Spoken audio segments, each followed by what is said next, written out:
got into freelancing while I was working at my first hotel in Texas, or excuse me, my second hotel in Texas. I was just tired of the industry. I had moved all the way to Texas from New York. It was hot.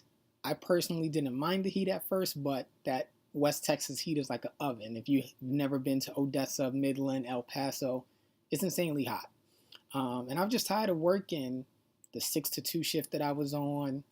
I'm just tired of the industry, period. So I said, you know what, let me see what I could find online.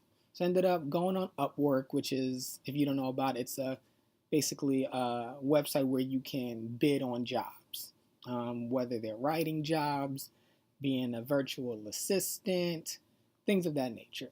So there was a job, and a guy put a post out.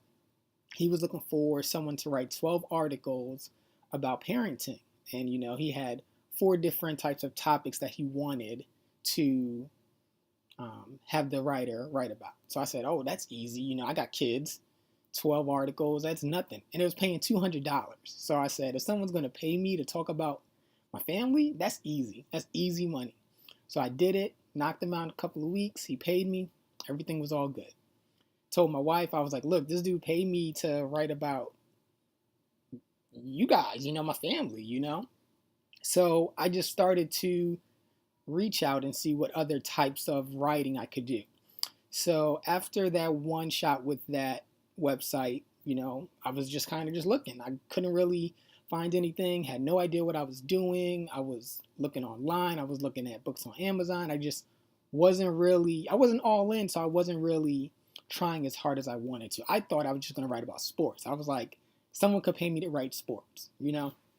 So I emailed the guy after checking out his post on Craigslist, and he emailed me back and said, look, the website that I posted the ad for, I'm not really working on anymore, but I've got another site if you want to write college football for me.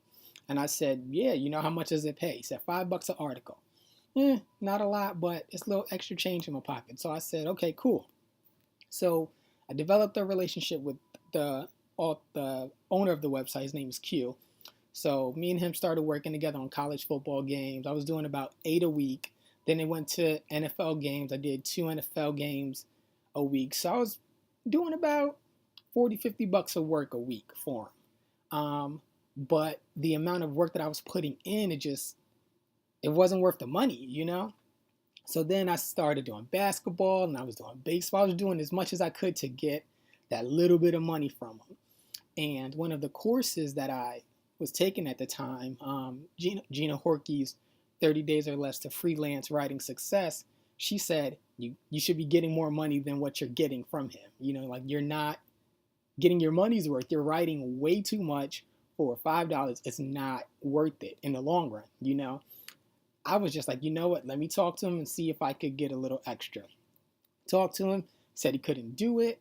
So I said, you know what, let me start looking at other ways I could make more money.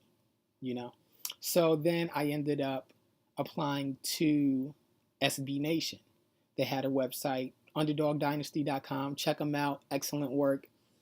And I joined their squad. I was writing about SMU. It was a lot of fun. I loved it. But then an article came out that made me kind of say, you know what? Let me just cool off on SB Nation. Let me just try to focus on other things that I could be doing with my freelance writing. Like, I'm not getting any money for it. I'm getting good traffic to the website, but I was really focusing on the monetary value of things. So then I ended up applying for a ghostwriting gig for this writing agency called The Hoth. And I got the gig, and the money started coming in. I loved it, and it was a lot of fun.